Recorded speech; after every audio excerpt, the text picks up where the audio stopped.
أعوذ بالله من الشيطان الرجيم بسم الله الرحمن الرحيم وإذ قلنا ادخلوا هذه القرية فكلوا منها حيث شئتم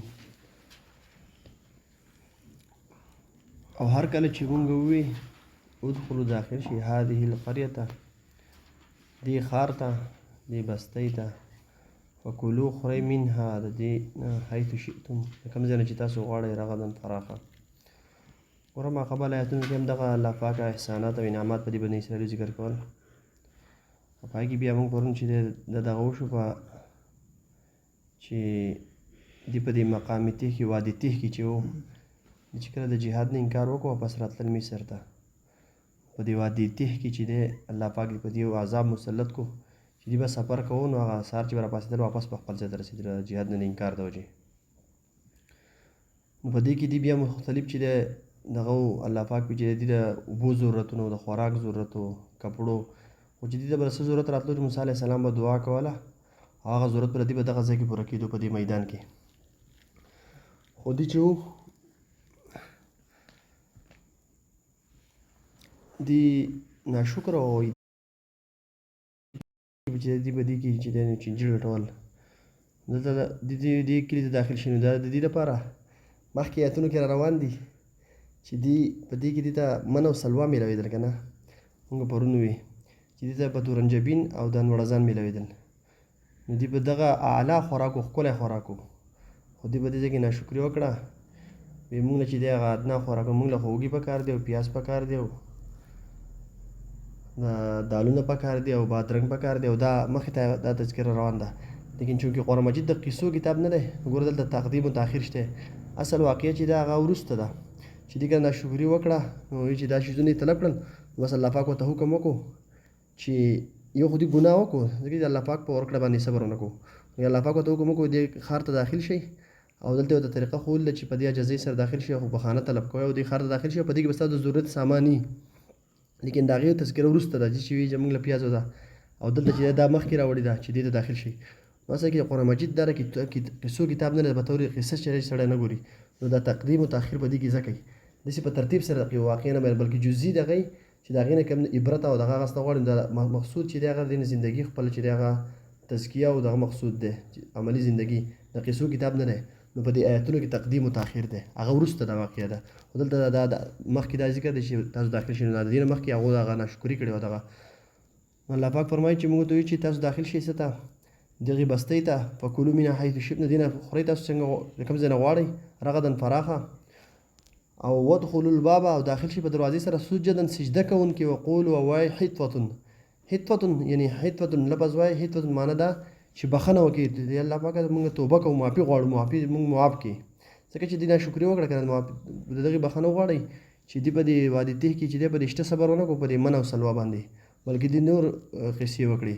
نو الله پاک دې ته حکم وکړو چې دغې ښار ته داخل شي دغه ضرورت سامان به پوره کېږي لیکن د دې شته لپاره دا معافي غواړئ دا لفظ وایي چې دې ښار ته داخلېږئ نو دوه قسمه یو قولي عجزي کوئ یو فعلي هم عجزي کوئ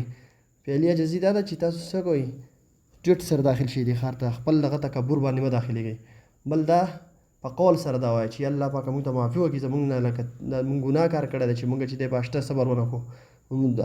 نغفر لکم خطایاکم موږ به ستاسو دا ګناهونه هم معاف کړو وسنزید المحسنین او زیات به کړو د نیکي کوونکو لپاره بیا چې څوک څومره اخلاصمند دي په عمل کې چې د چا څومره اخلاص وي هغه لپاره به انعام چې دی هغه زیات وي د هغو لپاره به زیات هم ورکړو نو دې څه وکړو فبدل الذین ظلموا قولا غیر الذي قیل لهم بدل کو هغه کسان چې ظالمانو وینا د هغې نه علاوه کومه چې دې ته ویلی شوه دې ته ویلی شوي چې وایي حطوة یعنې ځکه چې دې خو دا ورته د څه وجې ویلی شوي چې دې دغه ځای کې ناشکري وکړه که نه د الله پاک هغه په هغه شته یې شکر رانهړو نو بیا هم د الله پاک ورته د معافۍ الفاظ وښول نو دوی به د هغې نه علاوه بل وینا کوله دوی به وی یا به وی چې حبة فی شعیرة دوی به یې موږ له خو غله پکار ده دانې پکار دي په جو کې وربشو وي په وربشو کې موږ له دانې پکار دي یا به د دې حطوة په ځای به دې وي حنطوة وایي غنمو ته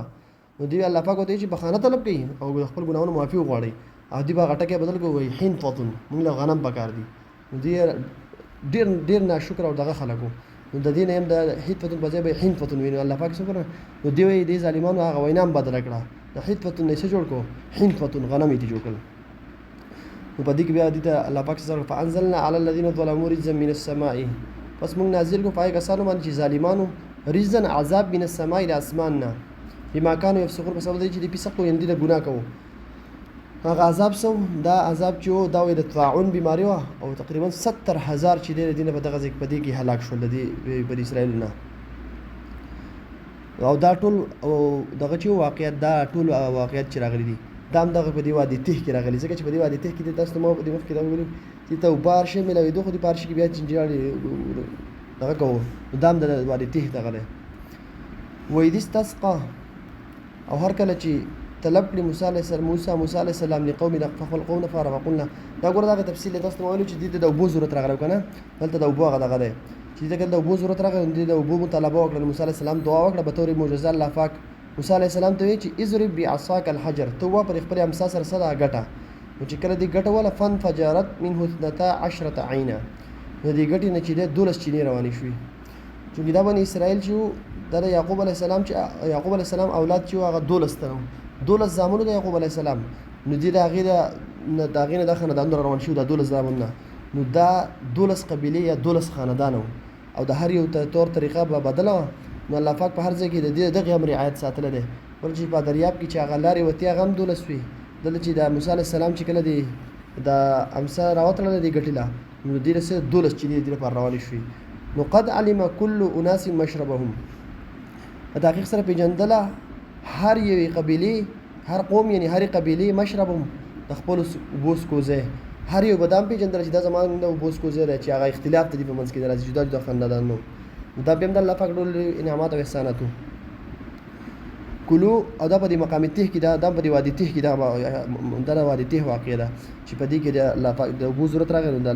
الله پاک دا حکم وکړي چې دا غټه و او دا یو خاص متعینه غټه و بیا د الله پاک دا حکم وکړي کلو خوري واشربوا او اسکي من رزق الله د رزق د الله نه دغه ځکه دا حکم و چې بس خوري خوراک خوجیده من او سلوا تورنجبینو او مړزانو د ابو کارم شو الله پاک د رزق نه ولا تعثوا في الارض مفسدين افزما کې دې فساد کوون کې مگر ځي بیا مخه آیاتونو کې هم د دې تصویر د هغه د هغه تذکر په دوباره روان نه شي موږ دا وی چې دی الله پاک ته د خارو کم کړو دا دی وجه کړو چې په دې مخ کې آیات کې بیا دغه تذکر روان نه بیا ترجمه وسو کی اعوذ بالله من الشیطان الرجیم بسم الله الرحمن الرحیم واذ قلنا او هر کله چې موږ وی ادخلوا داخل شيء هذه القرية دي خارتا فكلوا خري منها لدينا حيث شئتم كم زين جيتا سغواري رغدا فراخا وادخلوا الباب داخل شيء بدروازي سجدا سجدة كونكي وقولوا أواي حطة بخنا وكي ممتع نغفر لكم خطاياكم نوم بستاسو قناونا وبخو وسنزيد المحسنين أو من بزياد كدنيكو كارو دفارا فبدل الذين پس بدل کړه هغه کسانو ظلمو ظالمانو قولا وینا غیر الذي علاوه داغي وینانا قیل لهم چې دې ته ویلې شو فانزلنا پس موږ نازل کو علی الذين ظلموا هغه کسانو باندې چې ظلم کړو رجزا عذاب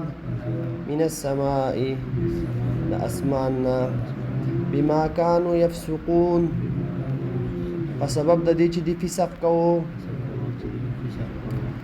وإذ استسقى او هر کله چې طلب کړي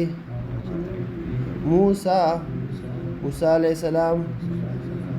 لقومه د خپل قوم د فاره هر کله چې طلب کړي موسی علیه السلام او بد خپل قوم د فاره فقلنا اسمنګوي اضرب وها بعصاك خپل امسا سره الحجر ګټی لرا فانفجرت منه 12 عینا پس روانی شوی منه لدینا 12 دولس عینا چینی قد علما بتحقیق سره پیجنده كل اناس هر قبیلی یا هر خاندان مشربهم د خپل بوس کوزه کلو خوري واشربوا او سکي من رزق الله د رزق د الله نه ولا تعثوا او مگر زي في الارض ازمکه کې مفسدين فساد کون کی صدق الله